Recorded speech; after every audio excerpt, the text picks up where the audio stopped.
This podcast is powered by the pros at Paschal Air Plumbing and Electric. Arkansas owned, Arkansas operated. GoPaschal.com.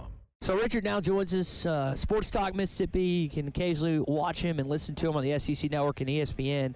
Our important question to get going: butter or cream cheese on your bagel this morning? Cream cheese. All right, let's do that again. Put a quarter in the microphone. Cream cheese. Cream cheese for no sure. doubt. Okay. And sometimes a little strawberry jelly on top of the cream cheese. That's the way to go on that. That's not a bad combination. All right, so things are different in Oxford this year, and Hugh Freeze was able to generate a couple solid seasons for Ole Miss, and I just think about what Lane Kiffin, number one transfer portal class, he's got his quarterback in Jackson Dart back. I want to start with the QB. I think Ole Miss has almost everything they need to win an SEC championship. You've watched Jackson as much as anyone in that covers Ole Miss. Is he a good enough QB to lead this team, not just through Atlanta, but potentially a college football playoff appearance and a championship? I mean, to win a national championship, I think that's a big ask. And, you're talking about the elite of the elite in that scenario. But, yeah, I think Jackson Dart is one of the elite quarterbacks in all of college football. You're talking about a third-year starter and a guy that started some games his true freshman year at Southern Cal. You think back to that first year, there were people that were like, oh, well, Jackson Dart, he's got to grow, he's got to get better. And of course he does, but you were also talking about a guy that was pretty inexperienced at that point. Like, he had kind of a taste of college football at Southern Cal, but then you transfer into the SEC and you're asked to be the starter basically from day one. And he had a good first season. He was exceptional a year ago. Throws for over 3,000, touchdown to interception ratio was good, really made good decisions. Obviously can hurt you with his feet as well, just has done a lot of good things. He is the unquestioned leader. This is his football team. There's no question about that. Guys seem to rally around him and kind of gravitate to him as well. And I think those things are important. And also when you're talking about a guy who has started for 2 full years in the SEC, he's got 2.5 years of starting experience, there's not a whole lot you can throw at him that he hasn't seen. Seems to process things well. And to me, the biggest thing is he's got weapons, right? 3 guys that are absolutely proven. Assuming Juice Wells is healthy, the transfer from South Carolina, he's got a couple of significant weapons on the outside. Jordan Watkins returning. There's a ton of experience and a ton of confidence there. And then at the tight end spot with Caden Prieskorn, who, if you go back to the Peach Bowl last year against Penn State, he was just a monster in that game. So I think the combination of the experience, the weapons, the schedule that Ole Miss is going to play sets things up for this to be a pretty special year. And you mentioned the SEC championship, and while that's there, I feel like we're in a little bit of a shift. Sure, everybody still wants to get to Atlanta, wants to win an SEC championship, but this team's goal is college football playoff. Yep. And, if that means you get to Atlanta to get there, fine.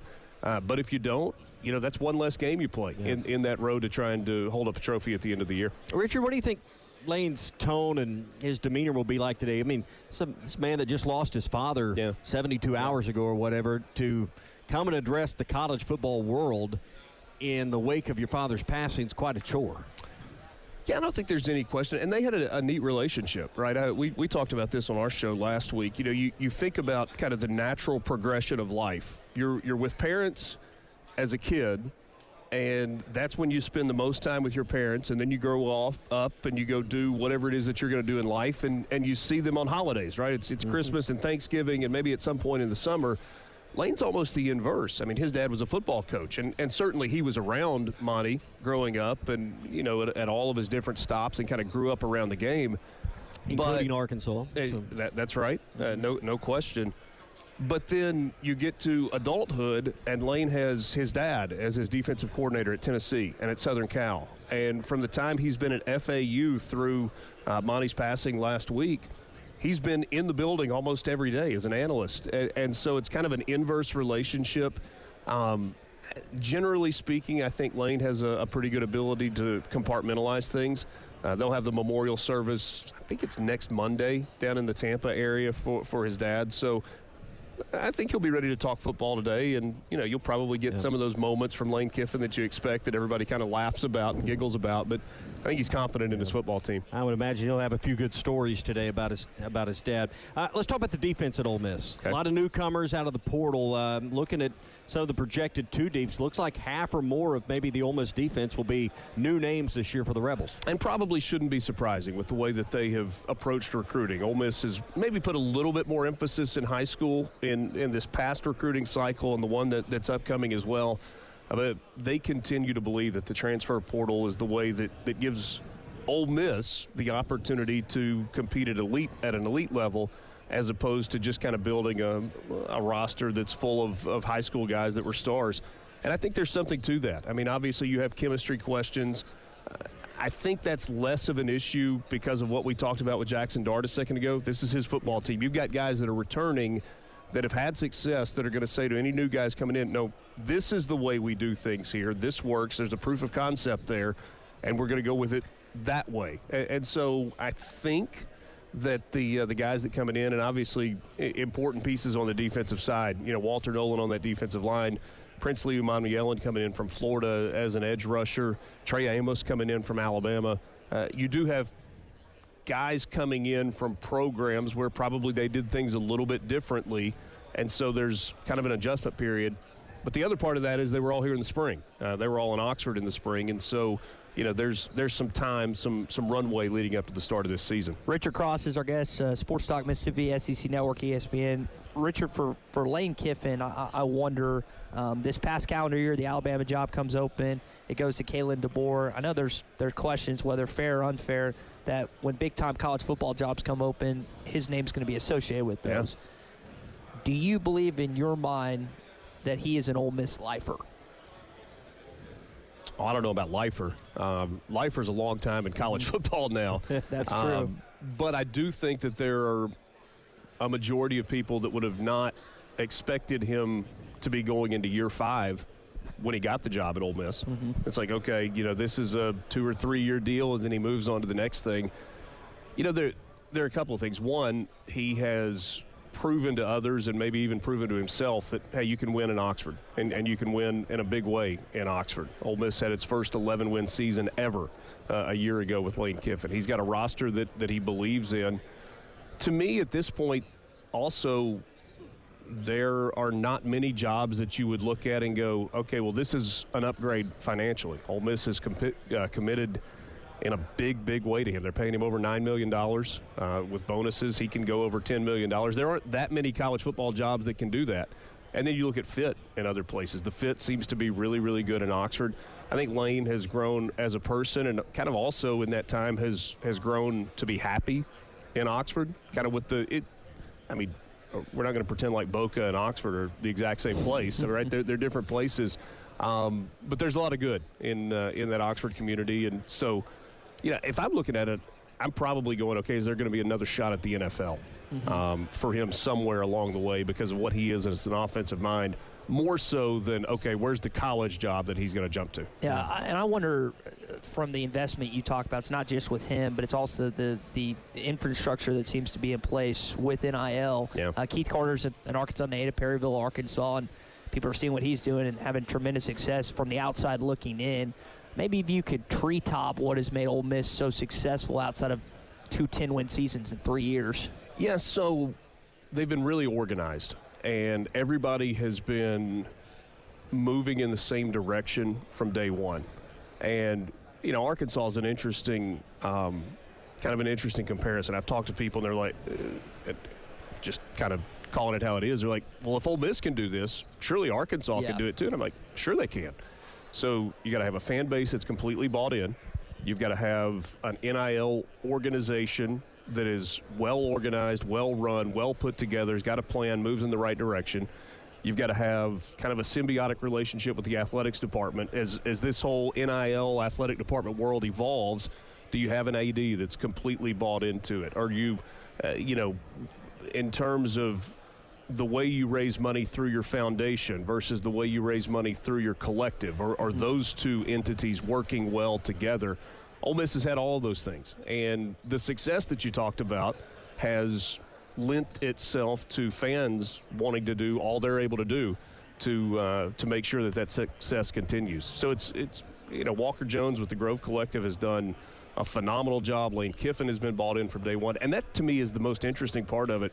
Lane's talked pretty openly about, okay, the system that we have in place right now is not a great system. But it is the system that's in place, and so we better take full advantage of it right now.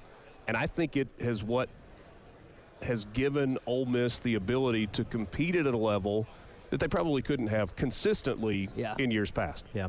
Let's move down the road to Starkville, a program that's had a lot of transition and not a lot of stability. And new head coach and Jeff Levy, obviously everyone's hopeful that stability is here and beginning now. But how are things in Starkville? I think there's excitement. What does year one look like? We'll have to wait and see on that. Can Mississippi State play well enough to get to a bowl game, right? I mean, I think that would be success in pretty much any way you measure it in year one.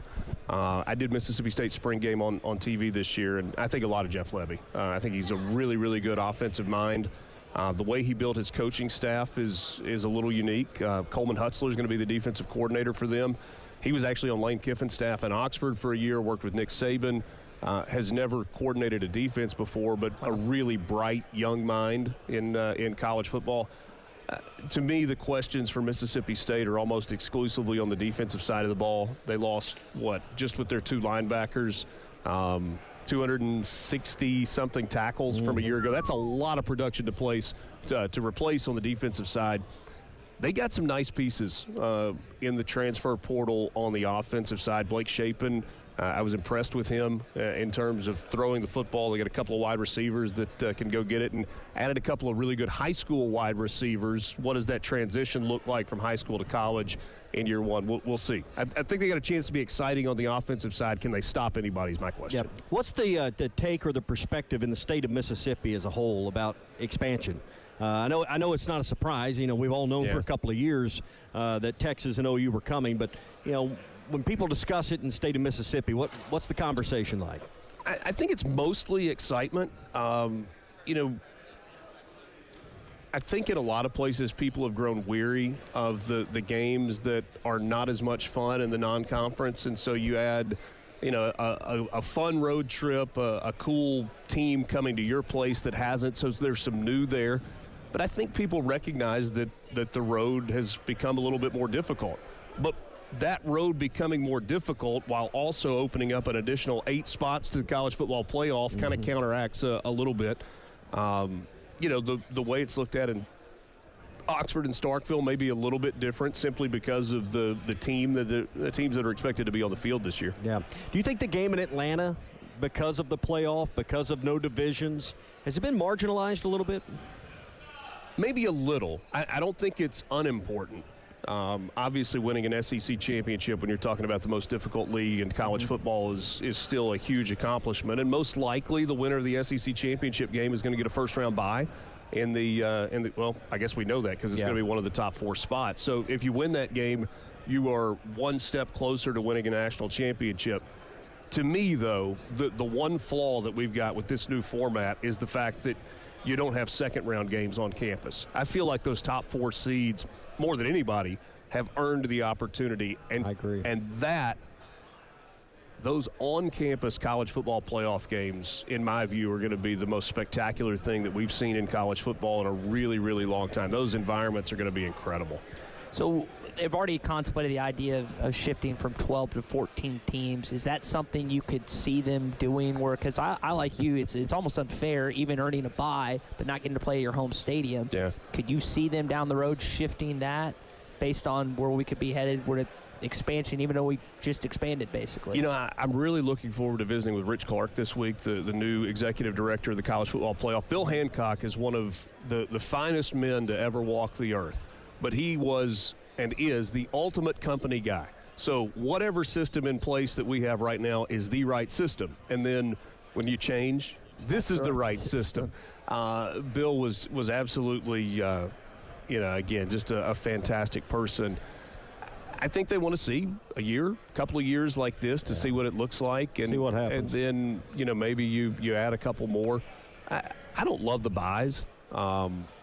I don't mind it in this system, but I almost would rather see it go to 16 if you're going to expand again. That's kind of what we had kicked around. And I think some people believe this is going to be like the basketball tournament where the Cinderella slipper will fit. I just really don't see a lot of 9, 10, 11, 12 seeds winning a national championship anytime soon in this format. No, I don't think so either. But I don't think that means you can't have first-round upsets either. Now, I think it would be rare that a group of 5 team wins a game on the road in a college football playoff format. You know, if you've got, well, let's just say Memphis this year. They were to have to go on the road to Notre Dame in a 12-5 game. And that's just an example. I think that's a pretty big ask for a Memphis team. But we've also seen some years where the representative from the group of 5 is competitive with just about anybody they play.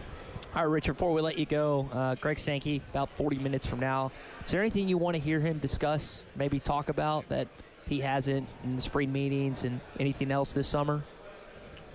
You know, with all of the conversation around Florida State and Clemson and what's the right home for them, and this is not something that he's going to talk about. I mean, he may talk around it, but he's not going to say, hey, yeah, the SEC would like to add these 2 teams.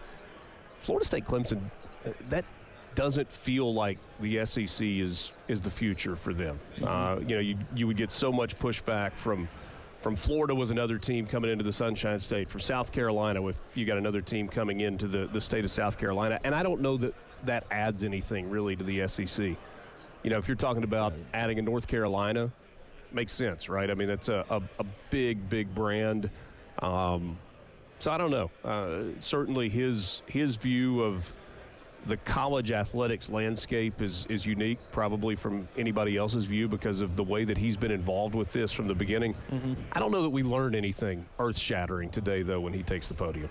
Probably agree with you on that. All right, Richard Cross again, Sports Talk Mississippi, SEC Network, and ESPN, talking a little Ole Miss and SEC with us live from Radio Row. Richard, we appreciate it, brother. Always fun, guys. Thanks so much for having me. Good to hear from Richard here. BetOnline is your #1 source for all your betting needs. Get the latest odds, lines, and matchup reports for baseball, boxing, golf, and more. BetOnline continues to be the fastest and easiest way to place your wagers, including live betting and your favorite casino and card games available to play right from your phone. Head to the website or use your mobile device to sign up today and get in on the action. Remember to use our promo code BELIEVE, that's BLEAV, for your 50% welcome bonus on your first deposit. Bet online, where the game starts.